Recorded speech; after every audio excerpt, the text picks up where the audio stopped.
Guys, जैसा कि last episode के अंदर हम लोगों ने देखा था कि वहाँ पर अब जो विपिन के पास में भयानक था उसने उसे बताया था कि मास्टर, बात कुछ ऐसी है कि जो सामने वाला भयानक है ना, वह कोई और नहीं है, वो मेरा सर और मेरी आंखें हैं और मैं अभी आपका मदद करने वहाँ पर नहीं आ सकता, क्योंकि अगर मैं वहाँ पर आता हूँ तो उसके बाद में वो मेरे ऊपर कंट्रोल कर लेगा। और उसके साथ में बताने के साथ ही वो वहाँ पर एपिसोड भी खत्म हो जाता है। चलिए शुरू करते हैं आज के हमारे नेक्स्ट एपिसोड को। विपिन भी वहाँ पर उसकी बात समझ चुका था, क्योंकि वास्तव में वो जानता था कि पूरे बॉडी का जो कंट्रोल होता है ना, वह दिमाग के पास में होता है।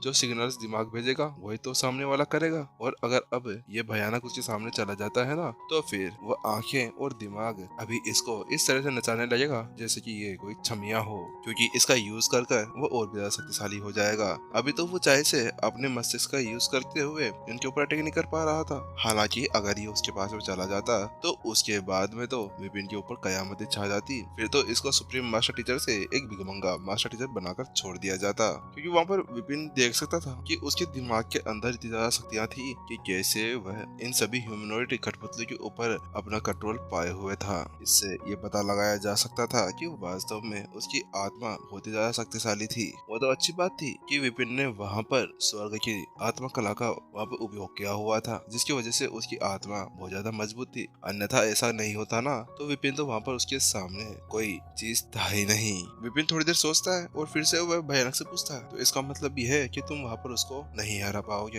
हाँ हाँ मास्टर, विपिन की बात सुनने के बाद भयानक तो जवाब देता है, बात कुछ ऐसी है कि अगर वहाँ पर उसने मुझे ऐसा भी कहा दिया ना कि आपको वहाँ पर कत्ल करना है, तो उसके साथ में मैं कुछ कर ही नहीं सकता। फिर तो पूरा कंट्रोल उसके पास ही होगा, फिर मुझे आपके खिलाफ वहाँ पर खड़ा ही रहना होगा। हाँ मास्टर, लेकिन मेरे पास पे एक आइडिया तो है। उसके बाद में भयानक थोड़ी देर के लिए चुप हो जाता है, क्योंकि थोड़ा सा ऊटपटांग आइडिया वो देने वाला था। वो कहता है, मास्टर, बात कुछ ऐसी है कि अगर आप सामने वाले की जो आत्मा है या फिर उसको आप बेहोश कर देते हैं किसी भी तरह से, तो उसके बाद में मैं उसके बॉडी के ऊपर कब्जा कर लूंगा और उसे खा लूंगा। खाने के बाद में मेरी शक्ति पहले से ज्यादा बढ़ जाएगी। बस आपको इतना सा ही करना है। क्या बस? बस विपिन की बस सबको सुनते ही विपिन वहाँ पर उसकी तरफ ऐसे देखने लगता है जैसे कि वो किसी पागल को देख रहा हो। अरे भयानक, तू यहाँ पे क्या बोल रहा है? तुम्हें पता है ना कि आखिरकार तुम्हारा वो सामने वाला प्रतिद्वंदी कितना खतरनाक है, और तुम कह रहे हो कि मैं उसको वहाँ पर बेहोश करूँ? अरे ये कोई हलवा थोड़ी ना है जो हलवा पूड़ी की तरह तुम्हें मैं परोस कर दे दूंगा, क्योंकि इस बार भयानक जो उसको मिशन दिया था ना, वह एक असंभव मिशन था। थोड़ी देर बाद में विपिन ने अपनी आंखें खोल ली थी। भले ही वो वहाँ पर बहुत देर के लिए गया हो, हालांकि वहाँ पर ज्यादा समय नहीं बीता था। उनके अंदर थोड़ी देर के लिए बातें हुई थी। जब वो बाहर मुड़कर देखता है तो वो पाता है कि वहाँ पर उसका क्लोन और गोल्डन ओरिजिन कढ़ाई अभी उन बाकी के वहाँ पे क्लोन से लड़ रही थी। पैंग! और गोल्डन ओरिजिन कढ़ाई ने वहाँ पर एक कठपुतली को जोर का मारा। विपिन अभी वहाँ पर उन दोनों की वहाँ पर फाइट देख रहा था। गोल्डन ओरिजिन कढ़ाई देखने से बहुत ही ज्यादा शक्तिशाली थी। उसके पास में डिफेंस भी बहुत ज्यादा अच्छी थी। हालांकि फिर भी वहाँ पर जो कठपुतलियां थी ना, उनको कमजोर नहीं माना जा सकता था। हालांकि जहाँ पर विपिन अभी उन दोनों की वो फाइट देख रहा था ना, तो अचानक से दो कठपुतलियां उसकी तरफ बढ़ने लगती है। ऐसे लग रही थी जैसे कि क्या भेड़िए अभी विपिन को खाने के लिए वहाँ पर आ रहे हो, और उनके अंदर से बहुत ज्यादा खतरनाक एनर्जी बाहर निकल रही थी, जो बता रही थी कि विपिन यहाँ से भाग जा, वरना तेरे हाथ पाँव नहीं बचेंगे यहाँ पर भागने के लिए। हालांकि उन कठपुतलियों को अपनी ओर आते हुए देखकर विपिन वहाँ पर सोच विचार करने लगता है और उसका चेहरा वहाँ पर पीला पड़ जाता है। वो कहता है, अरे अरे, तुम मेरे पास में क्यों आ रहे हो? अरे मैं तो केवल क्लोन हूँ, क्लोन, मेरा असली शरीर वो है। विपिन ने क्लोन की तरफ इशारा करते हुए उससे कहा। हालांकि विपिन की बातों के ऊपर कोई भी ध्यान न देते हुए वह कठपुतलियां सीधे आगे बढ़ती हुई आ रही थी, लेकिन वहाँ पर विपिन ने हार नहीं मानी। विपिन ने अपनी नोटंकी चालू रखी और उसने कहा, अरे अरे भाई, तुम यहाँ पर क्या आ रहे हो? मैं क्लोन हूँ, क्लोन। अरे मेरा वो है, मेरा मेरा मुख्य शरीर वो है, वहाँ पे जाओ। तुम्हें दिख नहीं रहा वो कितना ज्यादा शक्तिशाली है? तो तुम आखिरकार ये बताओ कि अगर मैं यहाँ पर शक्तिशाली होता तो मैं असली शरीर होता ना। लेकिन देखो, मैं तो यहाँ पे सूखड़ा सा एक बच्चा हूँ, असली वो शरीर वो है, उसको मारो। विपिन ने फिर से अपने क्लोन की तरफ इशारा किया। हालांकि वहीं दूसरी तरफ अब विपिन के बाद शब्द सुनने के बाद में दोनों क्लोन अपनी तरफ रुक जाते हैं और वहीं पर ही खड़े खड़े कभी क्लोन को और कभी भी को देखने लगते हैं, क्योंकि अभी विपिन के जो शब्द थे ना, उन्होंने विपिन के उन दोनों कठपुतलियों के दिल को छू लिया था, और वो भी यहाँ पर अब यही समझने लगे थे कि वास्तव में क्लोन ही एक असली शरीर है। फिर उसके बाद में एक कठपुतली तो सीधे अब उस क्लोन की तरफ जाने लगी और उसमें से एक कठपुतली विपिन की तरफ मुड़ने लगती है। और फिर क्या था, फिर जैसे ही वो दूसरी कठपुतली वहाँ पर पहली कठपुतली का साथ देने के लिए जाती है ना, तो उसी के साथ में वहाँ पर विपिन के क्लोन का चेहरा चपटा होता जाता है। अब उसको समझ में नहीं आ रहा था कि आखिरकार यह हो क्या रहा है। वहाँ पर विपिन की बात सुनने के बाद में अब क्लोन की ऐसी हालत हिम्मत हो गई थी कि वो वहाँ पर किसी भी पल रो सकता था। अरे ये हरामी, ये मेरा मास्टर हो सकता है क्या? ये कमीना इंसान, अगर ये वास्तव में मेरे को नहीं बनाता ना तो मैं अब तक इसकी यहीं पर कब्र खोद चुका होता। हरामखोर कुत्ता कमीना, पता नहीं क्या समझ रखा है। अरे मेरे को यहाँ पर फंसा दिया। क्या मैं असली क्लोन हूँ या फिर वो? अरे मैं भी परेशान हो गया हूँ इसकी बातें सुनकर। तो कैसे इसने इन सभी कठपुतलियों को मेरी तरफ भेज दिया है? ए भगवान, मैं किसका क्लोन बनकर यहाँ पर आया था? हाँ, मान लिया कि क्लोन अपने मास्टर्स को सेव करते हैं, लेकिन अब उसे समझ आ गया था, क्योंकि जब वो फ्राज पैलेस के अंदर गया था ना तो उस वक्त स्काई लिफ्ट किंग को भी उसने उसकी तरफ भेज दिया था, यह कहकर कि वो असली नहीं, वो नकली है। बस इसके साथ में अब उसको समझ में आ गया था कि विपिन उसके साथ में कोई बदला ले रहा था। इसी वजह से अब उसको वहाँ पर शिकायत करने का कोई भी अधिकार नहीं था, और इसी वजह से अब उसके पास में कोई और चारा नहीं था कि अब वो वहाँ पर बस उन दोनों कटुते से निपटता रहे। और उसके साथ में ही अचानक से उस क्लोन के पूरे शरीर के ऊपर अब निशान पड़ने शुरू हो गए थे। वो तो अच्छी बात थी कि वो 9 हार्ट लोटस के द्वारा बनाया गया एक क्लोन था, वरना अरे वो तो कब का यहाँ पर टुकड़े टुकड़े हो चुका होता और इन सभी कठपुतलियों ने उसे यहाँ पर खा लिया होता।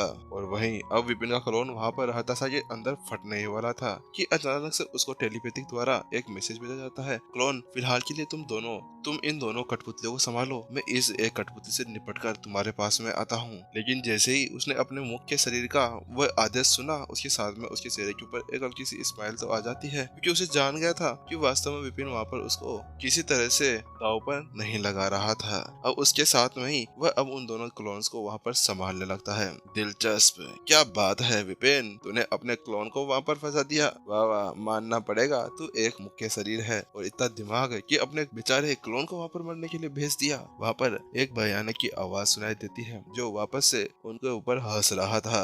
हालांकि वह विपिन के दूसरे क्लोन से थोड़ा बहुत सहमत भी था और उससे कह रहा होता है, अरे अरे तुम मेरी तरफ आ जाओ, इसकी तरफ मत जाओ, ये तो तुम्हारा फालतू का मास्टर है, देखो तुम्हारे यहाँ पर मरवाने की कोशिश कर रहा है, तुम मेरे साइड में आ जाते हो ना तो मैं तुम्हारे साधना को और भी ज्यादा बढ़ा दूंगा। अभी भयानक उसको ऐसे ही ऑफर के ऊपर दे देते जा रहा था। हालांकि अचानक से उसकी निगाहें विपिन की तरफ जाती है तो वह देखता है कि वहाँ पर उसकी जो कठपुतलियां भेजी गई थी ना वो चुपचाप खड़ी हुई थी। ओ बेवकूफो, तुम क्या कर रहे हो? अरे जाओ वहाँ पर उसको मारना है, ना कि उसके सामने जाकर मुझे करना है। वहाँ पर जाकर कठपुतली की तरह खड़े हो गए हो। हाँ तुम तो कठपुतली हो, लेकिन ऐसे स्टेचू की तरह तो खड़े मत हो। अपनी उन कठपुतलियों को वहाँ पर ऐसे देखकर वो तो बुरी तरह से हक्का बक्का रह गया था। हालांकि वहीं भैया की वो बात सुनने के बाद में उसे क्लोन को भी समझ में नहीं आ रहा था कि आखिर क्या हो रहा है। फिर उसने उन दोनों कठपुतलियों को एक एक पंच मारकर दूर उड़ा दिया और उसके बाद में जैसे वो उनकी तरफ देखता है तो वो वहीं पर ही अवाक होकर खड़ा हो जाता है। ये क्या हो रहा है? ये चीटिंग है, चीटिंग। अरे इतनी देर पहले तो ये सभी विपिन तुम्हें मारने के लिए आगे दौड़ रहे थे, लेकिन अचानक से ये क्या हो गया? आखिरकार ये तुम्हारे सामने ऐसे क्यों खड़े हैं? क्योंकि अभी वहाँ पर वो क्लोन देख सकता था कि कैसे वह सभी विपिन की बातें सुन रही थी, और वहीं जहाँ पर वह इस तरह से खड़े थे वहीं दूसरी तरफ विपिन की आवाज सुनाई देती है। वो बड़े ही श्रद्धा और दृष्टि के साथ में उसको देख रहा था, क्योंकि वहाँ पर वो देख पा रहा था कि जिस तरह से विपिन उनको वहाँ पर लेक्चर दे रहा था कि अगले ही पल वो कठपुतलियां घुटनों के बल बैठ जाती है। ये तुम क्या कर रहे हो विपिन? आखिरकार तुमने ये कैसे कर दिया? क्लोन ने उससे पूछा कि इतनी देर से बेचारा क्लोन वहाँ पर उन सभी कठपुतलियों से पिटते जा रहा था। कई बार उसका सर बिल्कुल चपटा हो गया था, ऐसा लग रहा था किसी पल उसका सर फट सकता था। फिर भी उसके मुख्य शरीर ने केवल कुछ वर्ड बोलते हुए उन सभी कठपुतलियों को वहाँ पर अपने काबू के अंदर कर लिया था। लेकिन फिर विपिन के क्लोन ने वहाँ पर अपने आप को संभाला और फिर उसने अपने कानों को एक जगह पर टिका दिया और वो विपिन की बातों को सुनना चाहता था कि आखिरकार विपिन ऐसे कौन से शब्द कह रहा है। अरे क्या वो आई लव यू साबिलू जो भी कह रहा हो, क्या वो ऐसे शब्द है जिसके साथ में कठपुतलियों को यहाँ पर कुछ किया जा सकता है? जैसे क्लोन वहाँ पर सुनने शुरू करता है तो वहाँ पर दूसरी तरफ विपिन उन सभी को कह रहा होता है, जानी तुम्हारा टीचर तुम्हें बहुत ज्यादा प्यार करता है। हालांकि उन शब्दों को सुनने के बाद में जो क्लोन से वहाँ पर दो कठपुतलियां लड़ रही थी ना, वह अचानक से विपिन की तरफ भागना शुरू कर देती है। ऐसा लग रहा था कि अब वह भी पागल हो चुकी है। लेकिन अचानक से उन दो में से एक कठपुतली वहाँ पर जाकर खड़ी हो जाती है और एक घुटनों के बल जाकर वहाँ पर बैठ जाती है। लेकिन जो कठपुतली वहाँ पर रुकी थी ना, अचानक से वो फिर से विपिन के ऊपर हमला करने के लिए भागने आती है। लेकिन जो विपिन के पास में एक कठपुतली थी वह अचानक से उससे लड़ने के लिए चली जाती है। दोनों की शक्तियां बहुत ही ज्यादा खतरनाक थी और दोनों आसपास के अंदर ही थे। इसी वजह से कोई भी ये बता सकता था कि जो उनका मैच था ना वो जल्दी नहीं खत्म होने वाला था। उस नजारा को देखने के बाद में विपिन के क्लोन का मुंह पूरी तरह फड़फड़ाने लगा था। उसको तो ऐसा लगने लगा था कि यहाँ पर क्लोनिंग वाले सपने देख रहा हो। उसके बाद में वो फिर से वहाँ पर लड़ने ही जा रहा था कि अचानक से विपिन वहाँ पर आ जाता है और फिर वो बोलने लगता है, एक कठपुतली के रूप में पैदा होना वास्तव में बहुत ज्यादा कठिन है, क्योंकि इसके साथ तुम अपने मास्टर को वहाँ पर हमेशा कवर करते रहते हो।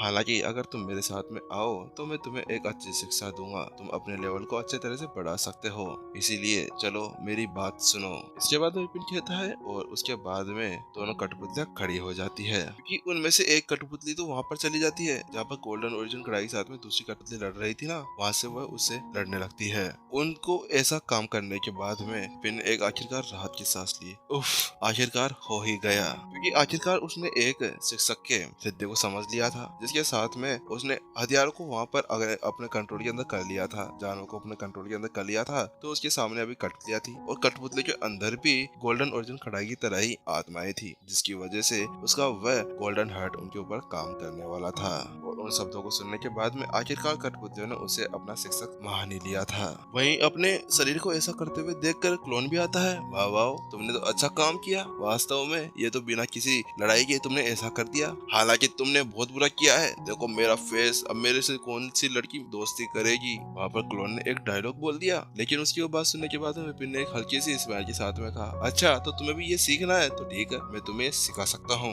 वहीं अब विपिन की वो बात सुनने के बाद में क्लोन ने कहा, नहीं नहीं, मैं तुमसे कुछ भी नहीं सीखने वाला, अरे हम दोनों एक शरीर हैं, तो ऐसा कैसे हो सकता है, जो तुम्हारे अंदर है वो मेरे अंदर नहीं हो सकता, तुम चिंता मत करो, मैं भी ऐसा कुछ कर सकता हूँ। विपिन का क्लोन अभी विपिन से कुछ सीखना नहीं चाहता था। अरे आखिरकार वो कैसे सीख सकता था, अरे वो बहुत ज्यादा शक्तिशाली इंसान था, शक्तिशाली क्लोन है, वो ऐसे कैसे कमजोर से मास्टर से सीखना जाएगा, अरे जो अपनी खुद की रक्षा भी नहीं करना चाहता। ना कहने के बाद में क्लोन का तो हाव भाव चेंज हो जाता है, अरे वो अपने चेस्ट को ऐसे बाहर निकाल लेता है जैसे जिम वाला फर्स्ट टाइम जिम जाने वाला करता है, और वो आगे बढ़ते हुए जाता है और एक कठपुतली के पास में जाकर कहता है, ए तुम मेरी बात सुनो और इधर आओ। किसी की एक कठपुतली के रूप में जन्म लेना और किसी की आज्ञा का पालन करना वास्तव में ये एक